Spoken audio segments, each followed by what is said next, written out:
My fellow Americans, it seems that we are living in dangerous times. But to stop danger, you must get to the heart of danger. So, in the immortal words of a true hero, let's get dangerous. In this video, I'm going to talk about 2 atomic bombs that affected our lives massively. Now, when you talk about bombs, a lot of people tend to just focus on the moment of detonation, the first blast. They don't go into the aftershock, the ripple effect, the damage that is done outside of the blast area. That is what we truly need to fix, because that is what is causing the cancer that we are feeling now. Remember, destruction doesn't all come from the same moment. No, we have the initial destruction, and then you have all the after effects. 2 things that are terrorizing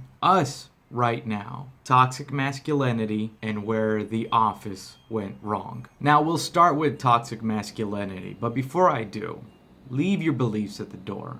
However you feel, we are not going to be discussing that. We are going to be talking about poison. And poison is not cute.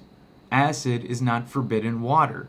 In order to talk about something destructive, you have to acknowledge its destructiveness. So if at any moment you want to say to me, well, I feel, understand that this isn't about feelings. This is an observation from my eyes about the poison of the world, the virus of toxic masculinity. But to keep things light, I'll also bring up where I think The Office failed as a series, where it started to really show its wear. The episode called The Pool Party. Now, in order to get to the heart of a problem, we have to work from the outside in, especially when it's a problem like toxic masculinity. Let's ask ourselves, where does that fit in this world? Well, like James Brown once said, it's a man's world. It is. Every part of this world, there is a place for a man to just indulge himself in his toxic masculinity. Now, I will add that he also did say that it's nothing without a woman or a girl, and that is also very true.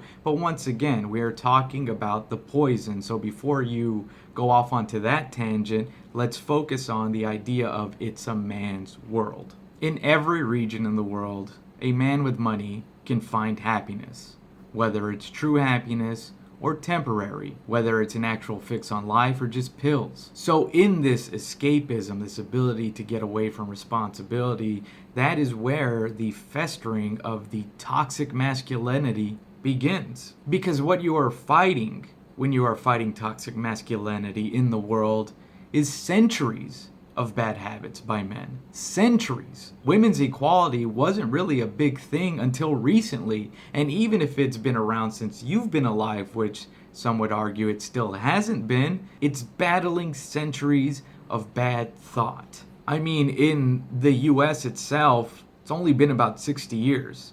So if you take centuries and you compare it to 60 years, you can see how little the change has actually been in effect. Now, by the time that we reach the episode The Pool Party in the entire Office timeline, Steve Carell has already made his exit. And a lot of people will say that's when the show lost its heart, with Steve Carell. No, it still had a chance. It still had Pam and Jim and Dwight and Angela. It still had the basics. It did lose its leader, but it didn't lose its heart. The Pool Party, though, well, that's when we all lost heart for it. I think one of the big things they did wrong was they took our heroes out of the office, which they did plenty of times, and that's fine, but they usually kept those heroes in office attire. They took them out of the office, and then they had them in swimsuits. And if you know anything about working with people in office, the last thing you want to do is see your coworkers in swimsuits. Taking them out of their office attire and putting them in his swimsuits is just like seeing Superman in his underwear, even though his costume is basically him in his underwear. Now, the next big influence in toxic masculinity is media. And I know some people like to blame hip-hop. You see that all the time. Oh, rap pushes misogyny. Well, rap started in the 80s, and toxic masculinity has been happening way before that, all right? It didn't start with Rapper's Delight. And what I mean by media is the totality of everything that we take in as entertainment, what we are influenced by. And if you really break it down, in 97% of everything that we read, watch, listen to, men are heroes. Men have been portrayed as heroes for so long that they've even become scumbags and we still consider them heroes. If you really look at recent movies, so many heroes now are just terrible people who have one redeeming quality. Now they make it fun and they normalize it. Well, you carry that with you. Now you look at an asshole who you would have said before, like, dude, you're not a hero, you're an asshole. And you're like, well, there might be something good about him. Even the Bible is mostly written by men. Now, before some of you attack me and you're like, well, the Bible is an entertainment. Well, it has become, in some form. Not all practitioners of religion are true to the actual religion. There's quite a few that just use it for profit. And if I'm being honest, I've learned more about God through DMX than I have any priest or preacher. I mean, Mace became a pastor for a little bit. But now that we are stirring the poisonous pot of religion, being a little bit of an influence on toxic masculinity, we get to the next level of influence. Culture. In show business, when a TV show officially goes off the rails, they call it jumping the shark, which is in reference to Happy Days when Fonz literally jumped the shark. Well, in this episode of The Office, the pool party, we see a new version of jumping the shark. I like to call it the two-headed bear skin. With this gag, I know that the writers were trying to show you how absurd Robert California thought his life was going to be, but it kind of leaves the viewer filling in that own blank, as in, you see how crazy it could have gotten, instead of just showing us the craziness, which it did so well before. Now it was so used to its crazy, it's like, you get it, we kind of did it. Okay, let's move on to the next room. Prior to this season, every episode was so good at heightening the situation until it just crumbled on itself. Here, we had to start facing the fact that we have to begin heightening the situation in our own imagination. And you can't rely on a TV audience to imagine things. We're dumb. That's your job. You're the ones with the imagination budget. We're the ones with the, hey, we'll sit here and just repeat view, watch this while I fold laundry time. Now, along with culture, race, religion, politics, that's all part of culture. And we'll throw in lifestyle too. Although most lifestyles kind of coexist with your favorite type of media. What I'm trying to say is that you understand your culture that you were raised in. You kind of have to fill in the blank for me because I don't know exactly where you're coming from. And even if you have strong women in your family, you understand that not everybody in your culture believes in the same kind of women's equality. And this also lives in that same realm of it's been around for centuries. Most of our culture is beyond our timeline. It was very much influenced by the royalty of our region, and most of the royalty of our region were men who wanted to indulge in all of their sins. I mean, there was a king that rewrote the Bible for him. And I know that hits some of you a little hard because you're like, oh, wait a minute, I read that Bible. Okay, let me choose a more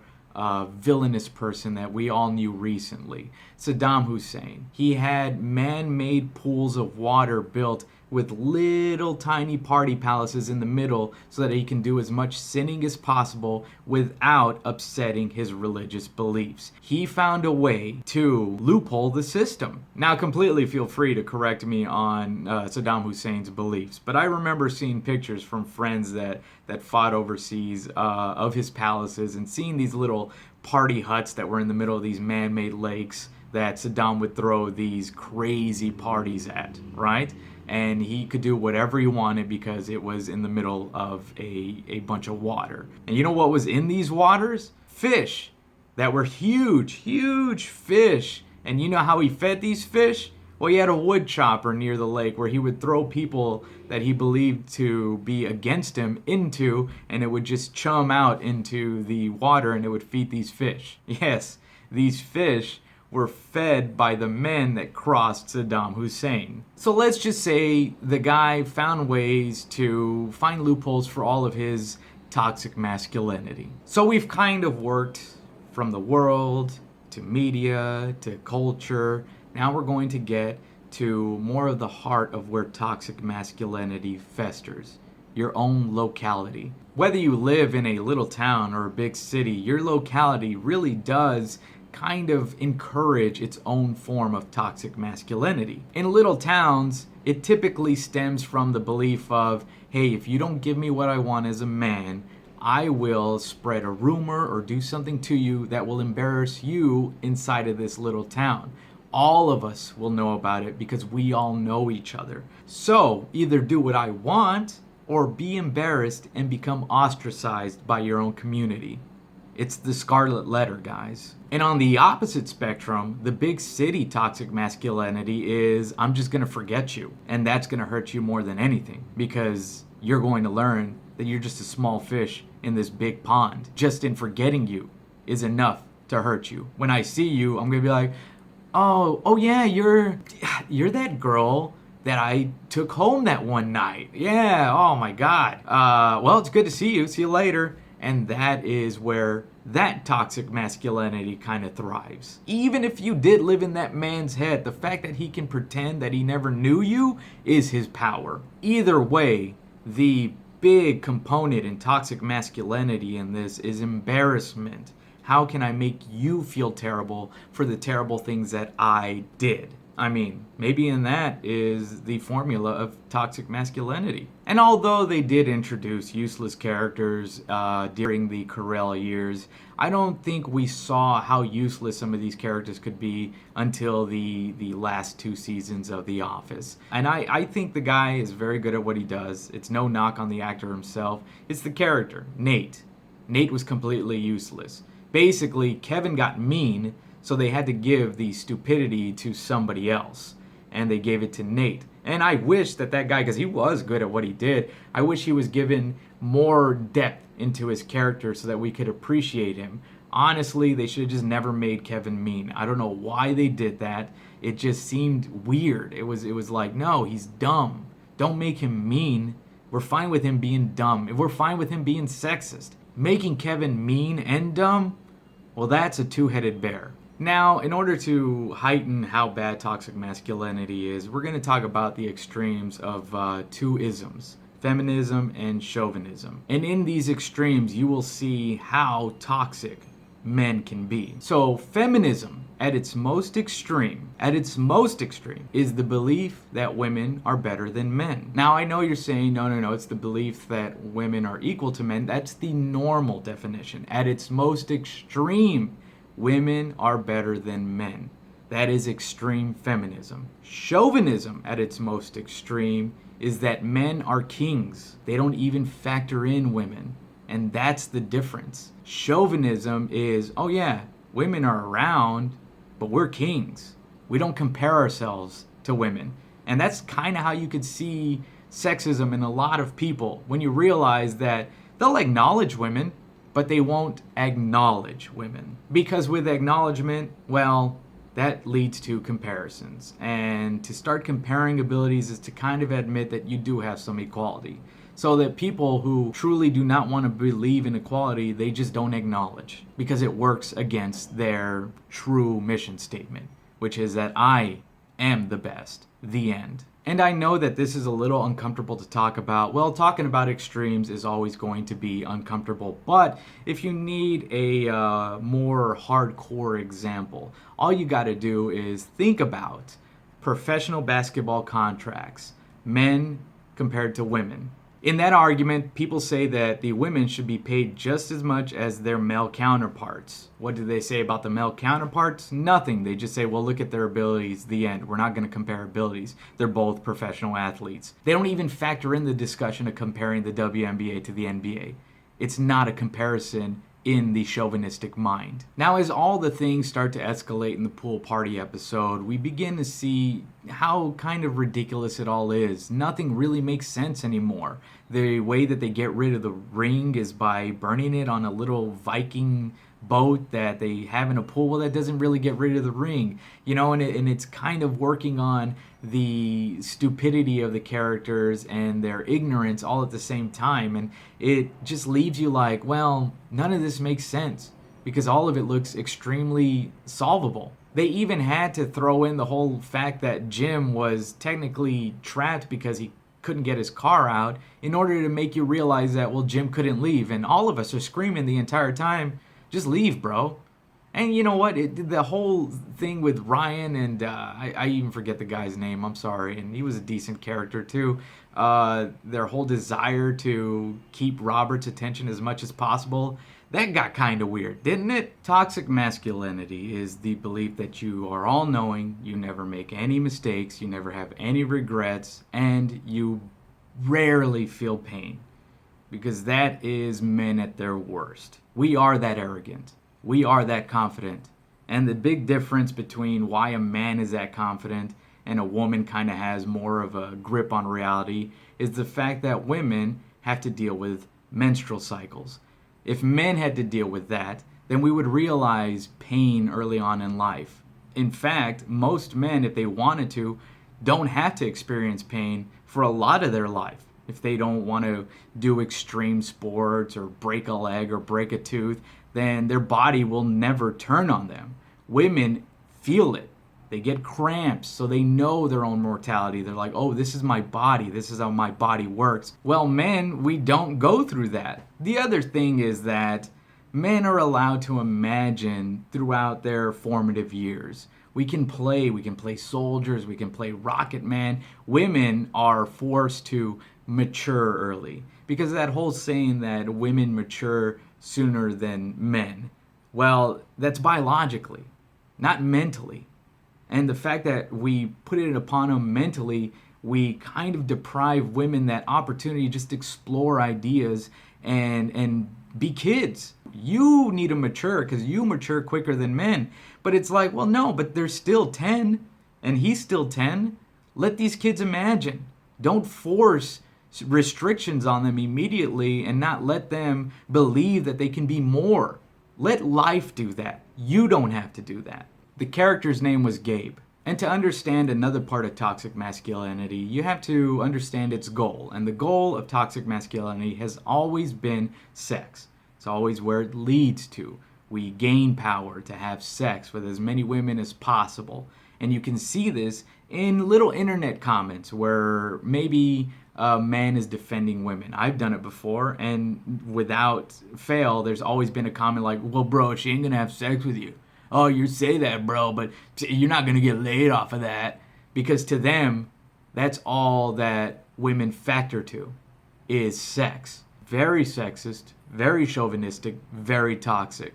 But that is how the toxic man thinks. And here's the crazy part of it. Usually these guys are terrible in the bedroom because they're all selfish. They're all jackhammers. They're all about pumping and dumping, so they never really learn how to tune into a woman. So if you really want to know if a guy is a toxic male, well, if he's terrible in the bedroom, that's a good sign, other than everything else I've discussed. If he's very selfish, that dude is broken. And they typically have ugly penises. A lot of toxic men have the ugliest penises, and that's what hurts them the most, is that they've seen pretty penises because they've all seen porn, and they've heard that there are pretty penises out there, and they're very ashamed of it. So if you really want to hurt them, you don't tell them that their dick is small. Just describe their dick to them and how ugly it is. And that will hurt them because they have no control on how ugly it is. They could say, well, you got a big hole, but when you say, well, yeah, your dick is egg-shaped. It looks like fucking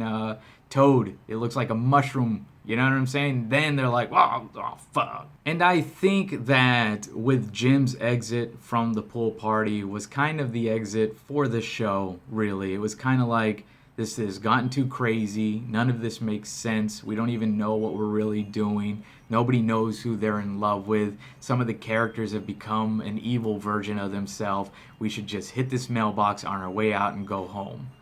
But we stuck around because we were hoping, because we were in love with The Office. We wanted it to be good. We wanted it to continue on. And that's what we do to ourselves as an audience. We torture the people that entertain us to be what they once were, or be more than they are, or be what we've imagined. That ruins the fun of it. Just enjoy things for what it is. You also have to realize that both genders have to deal with toxic masculinity. So do men. We often have to get insulted by these toxic men. They try to belittle us. They try to make us feel bad. They even judge us. I know that there's that whole thing about, a woman going to a mechanic and the mechanic gives them a higher price. Well, men do that to men. I've had that happen to me where a guy doesn't think that I know what I'm talking about, especially when I had longer hair. And so he mansplains it to me, or he tries to overcharge me. Toxic masculinity affects both genders. And another thing to acknowledge before we talk about recovering from toxic masculinity is that it typically leads to powerful positions. And that's because the toxic man usually encompasses the dark triad of personalities. Now, if you don't know what this is, these are the worst qualities of a person that for some reason are attractive as hell to people. These three qualities are narcissism, Machiavellianism, and psychopathy. And you might be like, oh, those are ugly qualities, but you got to understand when it is presented together in a charming package, people are like, well, this guy must be great. He believes he's great. He thinks he's great. He's told everybody else he's great. He has so much confidence. He must be a king. That's the dark triad of personalities. And the crazy thing is those personality traits are not of any gender. It's both genders. Women can adopt the personalities of a toxic male if they want to. And you see it sometimes. That's where you see the sympathizers, the women that are like, well, I don't care. I'll let him do that to me. I don't give a shit. Oh man, I'd take advantage of that. They are adopting the toxic male personality. Now they're like, well, if I show I'm cool with it, well then I'm the ultimate cool. I'm just like one of the guys because I don't care. Look at Kathy Bates' character in The Office. She completely adopted toxic masculinity. She carried around the two dogs. She didn't bullshit. She put people in their place. She used that to intimidate men, to beat them at their own game. Ooh, Kathy Bates came in with that Tawanda energy. You know what I'm talking about. Fried green tomatoes, you know what I'm talking about. If you're really young, you have no idea what I'm talking about. And if you're a toxic man, you've probably never seen fried green tomatoes because I don't think that's in your wheelhouse. But I saw it because I'm not afraid of strong women movies. I saw Steel Magnolias, I don't give a fuck. I saw Die Hard also. And if you realize it, he did that all for a wife that was gonna leave him. That's masculinity right there. This man took down terrorists in a building on Christmas for a wife that was going to leave him, already did. And he's like, you know what, I'm still save her. Yeah, she's estranged, she's probably dating somebody else, but I'm not gonna let terrorists kill my wife, the mother of my children. No, I've got to step up and be the man that I am. But that's a whole nother discussion. Die Hard is a whole nother thing. Because when you adopt toxic masculinity as part of your personality, you say to everybody, I am above you and I can judge you. And people love judging other people. We see it all the time. People constantly judge other people. That's the whole reason reality shows are a hit. It's a bunch of people who think they're the best, and we just sit there and judge them because we think we're the best, which is kind of what Steve Carell's character was lampooning the entire time. Now, recovering from toxic masculinity, realize that it's not you. It's a personality imbalance. There's something wrong with that person. They're empty. That's what all those personality traits lead to, an emptiness. I've got to prove that I'm better than everybody because I don't feel better than everybody. One of the most poisonous personality combos is big ego, low self-esteem. And there's quite a few people like this. And when you encounter these people, the best thing is just to avoid them. If you have to deal with them, try your best to limit everything that you do with them or around them because it's just not going to be easy or safe for you. And don't call them out on it unless you can leave the situation because they're not going to learn anything. What we've learned about people is that no matter how much you call out, if they don't want to change, they won't change. There's rarely a sweet solution to dealing with somebody who is toxic in any way. If they're still in the learning stages of personality, they're a little bit younger, you can shame them. It's a little easier. But if they are already solid in the way they are and the world has worked out for them in that personality, well then they're just gonna completely try to destroy you if you try to shame them. Yes, Toxic males are extremely sensitive. They get their feelings hurt even more so than anyone I've ever met. And like I said before, The Office was great at heightening things. But in the pool party, the most heightened moment was the nudity. And it's kind of like, well, I guess that's extreme. I guess you took it there. But we don't want to see that. We didn't tune into The Office to see these guys strip out of the clothes. We wanted them to be silly in their office attire, because that is the whole premise of The Office. Look at people that are kind of remind you of your coworkers, but a little bit stupider, and laugh at them while you're at home, so that you could go back to work and be like, yeah, that's my Stanley. But it was harder to deal with in the later seasons because it just felt like everybody was doing bad improv. Every out joke was not a great joke. It didn't remind you of the early seasons where it was kind of a funny little twist on a saying or a belief. You're like, that's funny. I like the way they did that. It was just like, because my butt's big. And you're just like, well, that wasn't even that great of a joke. And I talked earlier about the beginning stages of toxic masculinity. It happens when you're a teen, when you're still kind of developing your personality of the world. You've already taken in lessons from watching other men or whatever you've seen on TV. But it's those teenage years when you really start wanting to talk to girls that kind of shift you into the direction that you're going to take as a man from that moment on. And the way I learned not to be a toxic male was I was just embarrassed by somebody. I had a crush on somebody, and I would always get really close to them, not knowing I was getting close. I was kind of invading her personal space, and she flat out told me. She was just like, oh, you're creepy. And I didn't get upset with her. I just realized, it's like, oh, I got to learn to respect space because she's still a friend, and I don't want to be creepy to her. Now, she didn't go and embarrass me in front of everybody. She just said it really quick and sharp, and I just picked it up, and I was like, oh, this is creepy. Now, it did lead to some intimacy issues later on in life, because I didn't realize that most women are used to dudes just invading their space. So when you are not that, they just take it as, well, this guy doesn't know how to pick up signs, because that toxic idea of like, well, I'm just going to keep invading your space until you give up is what those men developed. Well, I developed a complete distance. I was like, well, I'm not even going to attempt to be around you if I kind of am attracted. I will a little bit because I'm still a man, but I'm not going to go full force like I've seen other men do. And the way that it hit me personally was I was out one night with some friends, and we had just done a show, and there were some girls that were at the club that were also came and hung out with us, and one of them was talking to me, and one of the comedians that I was performing with while I was talking to her whispered in my ear, if you don't fuck her, I'm going to.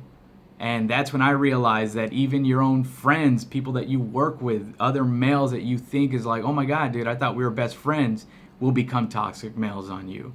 And they will whisper mean things in your ear as if that's somehow supposed to spark the toxic male in you, because that's what that was supposed to be. It was a confrontational statement. If you don't fuck her, I will. Because to him, that was the whole goal. One of us has to have sex. And would I define that guy as masculine? No, not at all. To me, that wasn't a very masculine move. It was a very jealous move. It was not somebody who actually impressed me at all. In fact, after that, I was kind of disgusted with the guy, and then I would see other things he'd do, and I'm like, well, you're not who I thought you were. You're not a decent person. You're just plain charming. In fact, you're a little puppeteer. You like to manipulate people, and I saw that. And then he saw me see that, and he really started turning on me. I called him out on it, which is why I've learned you can't call them out on it. And from that moment on, he did whatever he could to undermine me behind my back and to try to affect other relationships that I had while acting like he was my best friend. Now, it's not the best friend you think, guys. Don't try to go figure out who this was. You're not going to, okay? It's just we have multiple people that pretend to be our best friends, and then you realize, oh, this one was my best friend. All these other superfluous people just wanted to take whatever energy or spotlight or whatever they wanted from me. They even wanted to just take the gossip from me. They wanted to have a friendship so that they can use our friendship to complain about me to other people to better their friendship with other people. It's all complicated because it's toxic. It's all poisonous. And we've all dealt with these people. It's all a different type of venom. Oh my God. And all the dancing kind of got tiresome after a while, didn't it? Where it was just like they would break into dance or something like that. And you'd be like, I get how that seems fun on set. And, you know, I guess some people enjoy watching their favorite characters dance. But after a while, you're like, they're just going to start dancing. Oh, okay. Well, it's nice to see them have fun. Now, as we start wrapping up with the toxic masculinity discussion, understand that masculinity is not the problem. I've seen guys that could knock someone out in one punch and go home and rub their woman's feet. And I've seen guys that have never been in a fight, but completely provide for their daughters, their mothers, their wives, their sisters. So it all is in the man himself and his own accomplishment. Now, is there a little bit of toxic masculinity in every man? Unfortunately, yes. But it's more because of the environment we were grown up around. Sometimes it's not even from our family. It's just from the people we meet at school and how they're taught, or the people we meet at work. It just happens. The key is to understand it, acknowledge it, know that it's there, decide against it, and only use it to see it in others. You have to be aware of the poison to identify it. And the sooner that you accept that it is there, the quicker you can identify it and the quicker you can get away from that situation. Much like with a venomous snake, learn to identify it. That way you can avoid it. And if there are any younger girls watching this, the big thing to take away from this is don't ever put yourself in a situation where you think somebody is going to choose politeness over what they desire. Get out of a situation and don't be afraid to embarrass a guy, especially early on if you need to. You don't have to ruin his life, but don't be polite to people that are not polite to you. There's no reason to. You will find yourself in situations that you don't want to be in. I hope you never find yourself in a terrible situation, but if you do, leave, exit the situation, call it out, get away from it, find some help, because it is a poison. And understand that you are not going to change a poison from a poison. Now, will toxic masculinity, and I mean, I'll tell you when I think it will finally dissolve away. You have to get at least 95% of the world to stop being a part of it. And that's going to be very tough. But if you get that, then that means that it is on its way out. That means it is finally shameful to be a toxic male. You've got to get that many men in the world and women in that world to stand up for women's equality. Because if you can't get most of the world to turn its views on it, well, then it will just continue to fester and multiply and continue to poison. I'll say this. You know toxic masculinity is done when you stop seeing Facebook quizzes where it says, fellas, if your woman made $10 million a year, would you be willing to be a house husband? Because that right there is the idea of questioning your manhood and what defines your manhood. Honestly, if I was married to somebody who made $10 million in a year and they wanted me to be at home, I'm fine with that. And in fact, I completely welcome it. I know many guys that have very powerful wives and they're just fine with that. They're like, yeah, babe, go make that money. Somehow you figured it out and I'm happy you did. And I'm happy you fell in love with me. I am so willing to be the cheerleader on the sidelines. And I think the end scene of the pool party episode was very telling. It was Gabe and Ryan and Robert California. Robert California had passed out and Gabe and Ryan are just dancing. Nobody is there anymore. And Ryan tells Gabe, he's asleep, we can leave. And then Gabe is like, you can leave whenever you want. And then they just keep dancing. And that's kind of what happened with us with The Office. They were asleep. We could have left, but we wanted more. We didn't want to leave. We were like, no, I want to be the last one here. And you don't want to be the last one at the fair. The fun is gone. And honestly, that was kind of toxic on Gabe's part. Maybe that's why I never liked him. He knew the power that he had over Ryan in that moment by saying, I challenge you to stay. Because if you don't fuck him, I will. Whew! Man, guys, what a dangerous topic. Both of them. I hope you enjoyed that. Let me know. And if I got anything wrong, don't argue with me in the comments. First off, I don't If you see any dudes that are like, oh bro, you're a simp, you're a beta, whatever, that they're toxic males. I'm just gonna delete the comment. If you want to actually have a conversation and carry it, well then we can do so. Exchange some ideas, because hey, maybe I missed something that I didn't know of. Maybe you can expand on something. But honestly, if you're gonna try to come at me with that alpha bro shit, you're gonna lose, because nothing about you is anything that I want to be. Nothing. And that's how to be really masculine, is to look at other men and be like, I'm my own man. I don't need to be whatever you think a man is. I don't need your approval. I'm not here for you. I'm here for me, and I'm here for the people that I love. That's masculinity. I mean, I'm okay with acknowledging where my flaws are, kind of like Nate. Now, I'm not going to tell you that Steve Carell was the funniest one on The Office. I believe it. I mean, he was a genius. And it's funny how we couldn't see that genius until after he left. We needed those 2 seasons to remind us how great Steve Carell was in this role. Because if they had just canceled it after season 7, all of us would have been like, oh, I could have done so much more, which is what we do. We are bad at that. You got to understand that, guys. We're a terrible audience. When things end and then we're just like, there could have been so much more, and then we start blaming the talent. Well, Carell did what I think anybody who has ever been the lead of a sitcom wants to do themselves. Leave and be like, continue it. I'm surprised that we were able to witness this in our lifetime, because it let everybody who was a fan of The Office know sometimes things just have to end.